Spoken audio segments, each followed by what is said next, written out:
It started with a knock on the door that would change everything. A letter from the HOA, just a few lines of text, yet it carried a threat that felt like a wrecking ball aimed straight at my home, my family, and the land I had fought so hard to protect. At first, it looked like a simple misunderstanding, but soon the letters turned into fines, the fines turned into demands, and the demands turned into something darker, something that made me question how far this HOA was willing to go. They said I was standing in the way of progress. But what they really wanted was control. The question was, how far would I go to stop them before they took everything? When Michael and his wife Anna first moved into Willow Creek, they thought they'd found the perfect place to raise their 2 children. The community looked like something out of a real estate brochure. Wide streets lined with oak trees, neatly kept sidewalks, and rows of houses that seemed almost too perfect to be real. The air always smelled faintly of fresh-cut grass, and the sound of children's laughter echoed through the cul-de-sacs.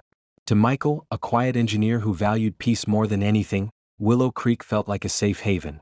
Their home sat on the very edge of the neighborhood, a slightly larger lot that backed up to a wooded stretch of land. It wasn't flashy or overdone, just a warm, inviting 2-story house with a porch where Anna liked to sip her coffee every morning. Michael had chosen it for the space, a backyard big enough for the kids to play soccer, and a sloping piece of land that bordered a stream. That little stream wasn't much to anyone else, but to Michael, it was the reason he fell in love with the property. It reminded him of summers spent fishing with his father, of quiet evenings when the world seemed to pause. In the beginning, life at Willow Creek was good. Neighbors would wave from their driveways, kids traded bikes in the street, and barbecues filled the weekends. The HOA was something Michael hardly thought about, a faceless organization that sent out newsletters and occasionally reminded everyone to trim their hedges. It felt harmless, even helpful at times. And for the first few months, Michael paid his dues without question, believing it was simply the cost of belonging to a well-kept community. But beneath the perfect lawns and polished smiles, Willow Creek had an order to it, an unspoken hierarchy that revolved around the HOA board. They weren't just neighbors volunteering their time, they were a tightly knit group that saw themselves as gatekeepers of the neighborhood's standards. Michael noticed it in small ways at first. A family scolded for leaving holiday lights up a week too long, another fined for repainting their shutters in a shade that was too bold. People didn't talk back. They complied, grumbled quietly, and moved on. Michael, however, wasn't the type to get involved in petty politics. He kept his head down, focused on his family, and told himself it didn't matter. What did he care if the HOA nitpicked over mailbox sizes or driveway stains? He had his home, his family, and his little slice of land by the stream. As long as that was untouched, he was content. Still, there were whispers, neighbors warning him that the board had bigger plans. Rumors of expansions, property adjustments, and changes that would affect the lots at the edge of the neighborhood. Michael brushed it off, convinced it was just gossip. After all, how could the HOA possibly interfere with land he owned outright? Yet small hints kept appearing. A surveyor's stake placed suspiciously close to his property line. A notice about a community development review tucked into the newsletter. An offhand comment from a board member about making better use of unused space. Each time, Michael's stomach tightened, but he told himself not to overreact. Surely no one would be bold enough to try and touch his land. Meanwhile, life went on. His kids built forts in the woods, Anna planted a garden near the stream, and Michael spent quiet evenings repairing the old wooden fence that marked the boundary of his property. It was peaceful, almost too peaceful, as if the calm itself was a fragile thing waiting to be broken. The first real crack appeared one summer morning, when Michael returned from a run to find a folded notice taped to his door. The HOA, in formal language and stamped with its official seal, was requesting a review of his property's boundary.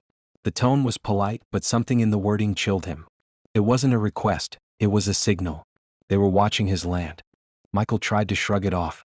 Maybe it was just a clerical formality. Maybe the board was simply updating their records. But when he mentioned it to Anna, she frowned in a way that made his chest tighten.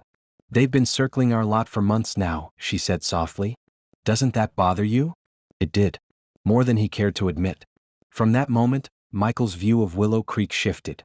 The manicured lawns felt less like a blessing and more like a trap. The cheerful waves from neighbors seemed forced, as if everyone was hiding behind masks. And the HOA, once invisible, now loomed like a shadow over every part of his home. He didn't know it yet, but that notice on his door was only the beginning. The HOA had bigger plans for Willow Creek, and Michael's land was right in the center of it. And when the time came, they wouldn't ask. They would take. At first, Michael convinced himself that the notice on his door was nothing more than paperwork, a technical check, maybe even a clerical mistake. But deep down he couldn't shake the unease. He kept the folded letter on his desk, glancing at it late at night when the house was quiet, the words looping in his head: review of property boundary. Why his boundary? Why now? Days turned into weeks, and the HOA's presence seemed to grow sharper, more invasive. It began with another letter, this one citing non-compliance for his fence. The same fence he had spent evenings repairing with his own hands, each post sturdy, each plank nailed straight. The letter claimed the wood was non-uniform in appearance and demanded it be replaced with a community-approved material. Michael's jaw clenched as he read. It wasn't about aesthetics. It was about control. He tried ignoring it, but the fines came next. Small at first, $50, then $100. By the third letter, the fine had grown into several $100s, each fee stamped with the HOA seal as though it carried the weight of law. Michael didn't pay. He couldn't bring himself to give in, not when he knew his fence was perfectly fine. And that's when the phone calls began. At first they were polite reminders. A cheerful voice from the HOA office, reminding him of his obligation to the community. But soon the tone shifted. Stern, clipped, almost threatening. Non-compliance will lead to further action. Those were the words that stuck with him. Further action. Anna begged him to let it go. It's just a fence, Michael. Just replace it and move on. But Michael shook his head. To him it wasn't about wood and nails anymore. It was about the principle, the creeping feeling that the HOA wasn't testing his fence but testing him. Then came the surveyors.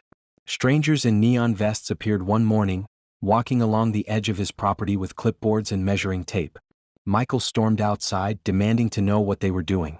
One of them barely looked up, muttering something about a development assessment before jotting down more notes. The others avoided his gaze entirely, as though his ownership meant nothing, as though the land beneath his feet already belonged to someone else. That night, Michael sat on his porch staring at the stream. The water flowed steadily, whispering over rocks as it always had, but it no longer felt like his private sanctuary. It felt fragile, endangered. He couldn't shake the image of those surveyor stakes, bright orange against the earth, cutting invisible lines through the place his children played. The next letter was worse. This one was thick, pages long, outlining proposed changes to community infrastructure that would enhance property values. Michael's stomach turned as he read the words. In the dry, legalistic language he found what he had feared, a plan to expand housing capacity along the neighborhood's edge, right where his land sat. 35 homes. That's what the document detailed. 35 new houses, all crammed into the space that bordered his stream. His land. Michael felt his chest tighten, rage flooding through him. This wasn't about fences or fines anymore. This was about erasing him, bulldozing his property under the banner of progress. He tried reasoning with them. He attended an HOA meeting, clutching the letter in his hands, determined to make them hear him. The room was packed, neighbors murmuring in low voices, the board sitting at a long table like judges presiding over a court. When his turn came, Michael stood and spoke, calm at first, then louder as frustration bled through.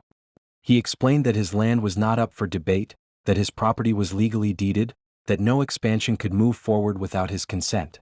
The board listened with blank faces. One woman, the president, leaned forward with a practiced smile that didn't reach her eyes.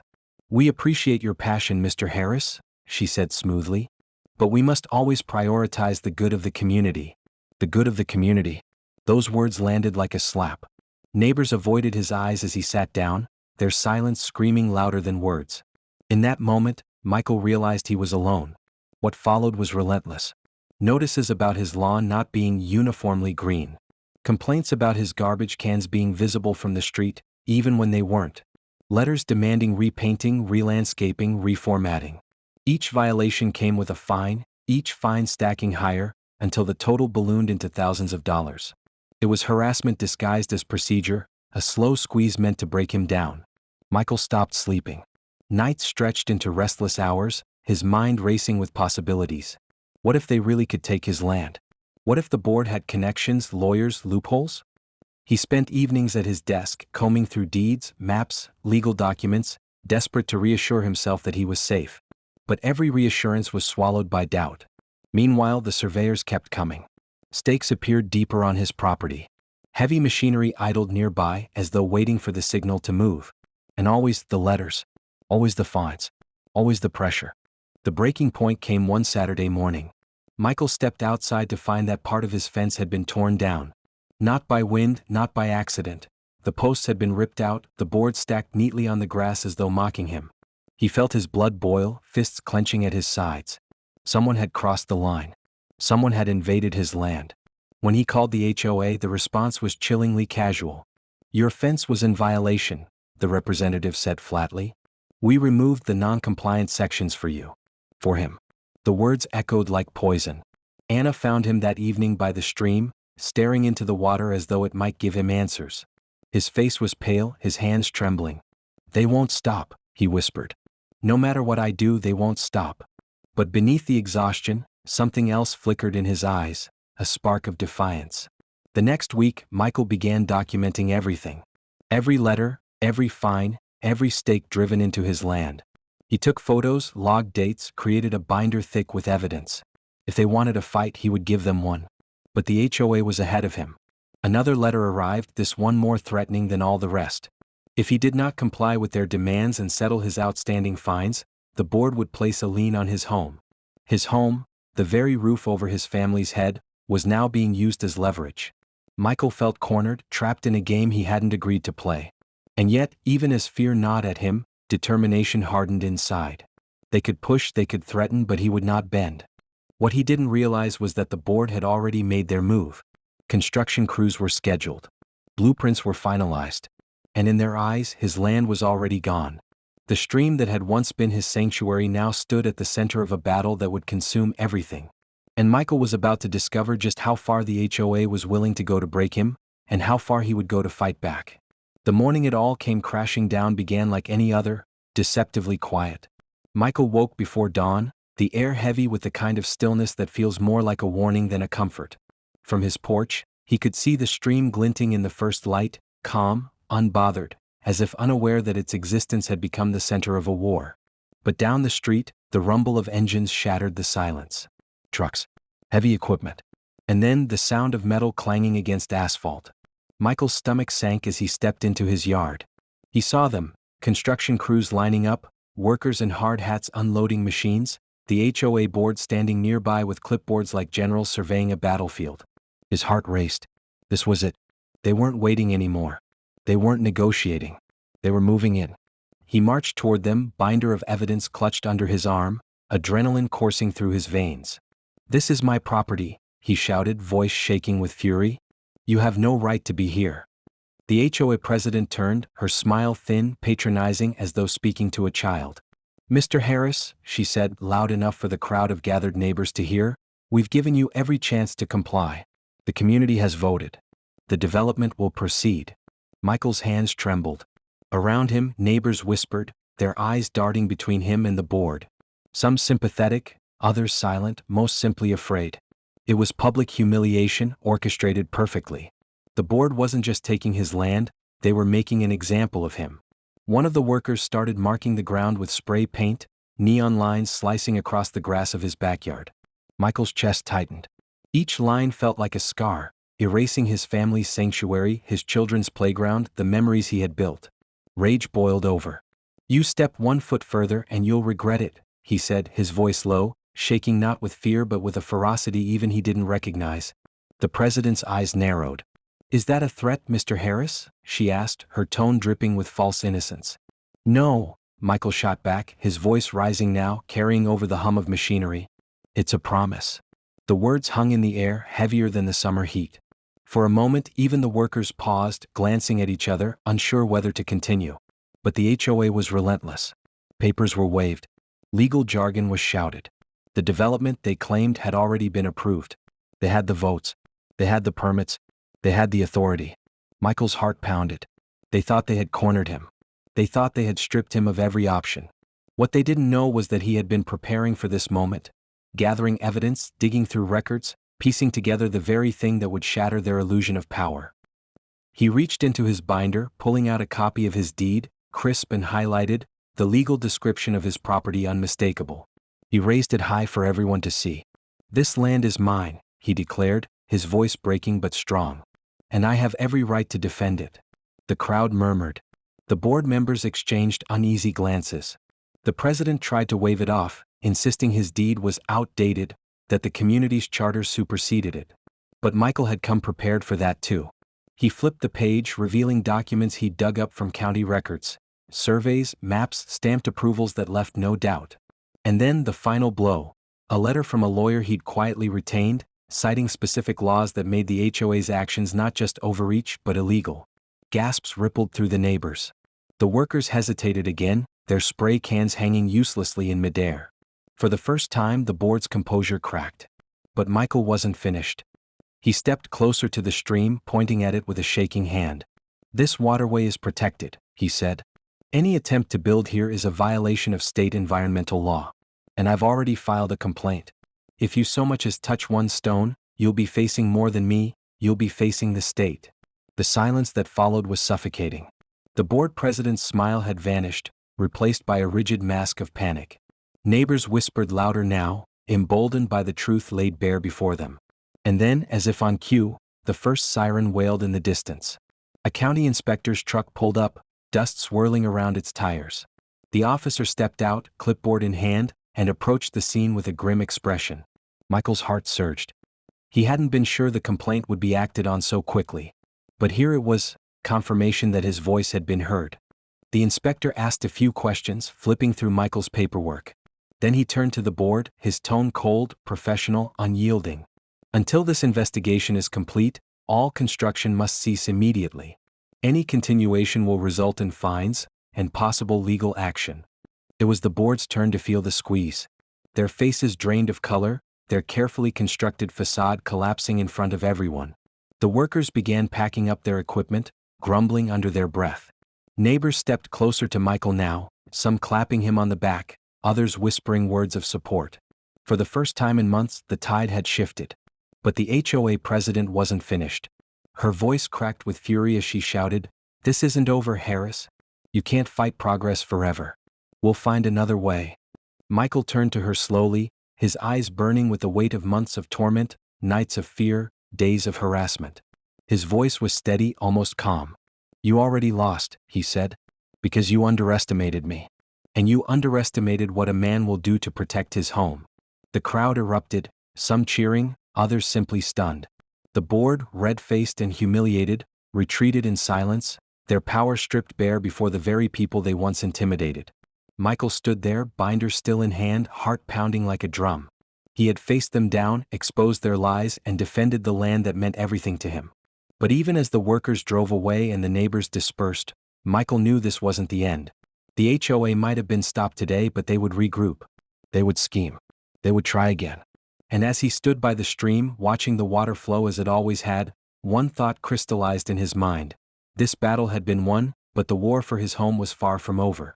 When the dust finally settled and the last construction truck disappeared down the road, Michael felt something he hadn't felt in months: silence. Not the uneasy, suffocating silence of fear, but the kind that settles deep in your bones: relief, triumph, peace. He stood by the stream, binder still in his hand, and watched as the ripples carried the morning sunlight. For the first time in a long time, it felt like his land was his again. But winning that morning was only part of the story. The aftermath stretched far beyond that day, and its impact would ripple through Willow Creek for years. In the weeks that followed, the HOA tried to recover its footing. They sent out carefully worded emails to the community, downplaying what had happened, insisting the project was merely delayed due to technical clarifications. But no one was fooled. Neighbors had seen it with their own eyes, the board humiliated, their authority stripped away in public, their lies exposed. Word spread quickly. The once untouchable HOA now looked vulnerable. Neighbors who had once been silent out of fear began to speak up. They compared notes on fines, shared stories of harassment, and realized how many of them had been bullied into compliance. A quiet rebellion began to form, sparked by the courage Michael had shown. At the next HOA meeting, the atmosphere was different. The room was packed, not with compliant nods and hushed murmurs, but with raised voices, pointed questions, and visible anger. One by one, neighbors stood up to challenge the board. Why were fines so excessive? Why were rules applied unfairly? What gave them the right to dictate personal property choices? The board, once so smug, now struggled to keep control. Their words no longer carried the same weight. Their threats no longer inspired the same fear. It didn't happen overnight, but cracks began to widen in the HOA's walls of power. A petition circulated, demanding new elections for the board. By the time the vote came, the tide had turned completely. Several long-standing board members, including the president herself, were voted out, replaced by neighbors who wanted fairness, not domination. For Michael, it was vindication. The very people who once avoided his gaze now shook his hand, thanked him, and admitted that his fight had given them the courage to find their own voices. He wasn't just the man who stopped the expansion, he was the man who proved the HOA could be challenged. But the victory didn't come without scars. Michael's trust in the system had been shattered. For months afterward, he jumped every time a new letter arrived in the mail, his heart pounding until he saw it was nothing more than a bill or flyer. His children, too, carried the weight. They remembered the surveyors in their backyard, the sound of machines threatening their safe haven. Anna confessed she still woke in the night, expecting another confrontation at the door. Yet those scars became part of the story, reminders of what they had endured and survived. The stream remained untouched, flowing just as it always had. The garden Anna had planted bloomed brighter that summer, as if nourished by the relief that had settled over the house. The fence, once torn down, was rebuilt stronger, each post driven into the ground like a declaration, "We're still here." The HOA, weakened but not gone, tried in small ways to claw back authority. Letters about lawn care, reminders about trash bins, whispers about new standards. But something had changed. Neighbors no longer trembled at every notice. They pushed back, questioned, resisted. The board had lost its power to intimidate. And Michael? He didn't just defend his home, he became a symbol. People from nearby neighborhoods sought him out, asking for advice on how to handle their own HOAs. He spoke at meetings, shared his binder of evidence, and encouraged others never to back down in the face of bullying disguised as governance. One neighbor put it best during a block gathering months later, "You didn't just save your land, Michael. You saved all of us." But perhaps the most profound impact was personal. The fight had stripped Michael down to his core, testing his patience, his resolve, his very sense of who he was. And through it all, he discovered a strength he hadn't known he possessed. He wasn't just a quiet engineer anymore, content to sit on the sidelines. He was a man who had faced down power, endured humiliation, and come out the other side standing taller than before. The HOA would never admit defeat publicly, but the community knew the truth. The day they tried to take Michael's land was the day they lost control. And the lesson lingered. No organization, no matter how powerful it seems, can stand against someone who refuses to be broken. As the seasons changed, the memory of that summer became a story told and retold in Willow Creek. Children playing by the stream would whisper about the day the bulldozers came and how their neighbor stopped them. Adults remembered the look on the board's faces when the inspector arrived. And Michael himself would sometimes sit by the water at dusk, listening to its endless flow, and smile faintly at the thought that he had almost lost it all. Almost. But he hadn't. And in that survival lay the greatest victory of all. Because in the end, it wasn't just about land or fences or fines. It was about standing firm when everything pushes you to bend. It was about protecting the things that truly matter: family, home, dignity. And it was about proving that even against relentless pressure, even when the odds seem impossible, one person's refusal to surrender can change everything. So the next time a letter arrives in your mailbox, stamped with the seal of authority, demanding that you cut your grass an inch shorter, or repaint your door a shade lighter, remember this: power only exists if you let it. Michael didn't let it. And because of that, Willow Creek would never be the same again.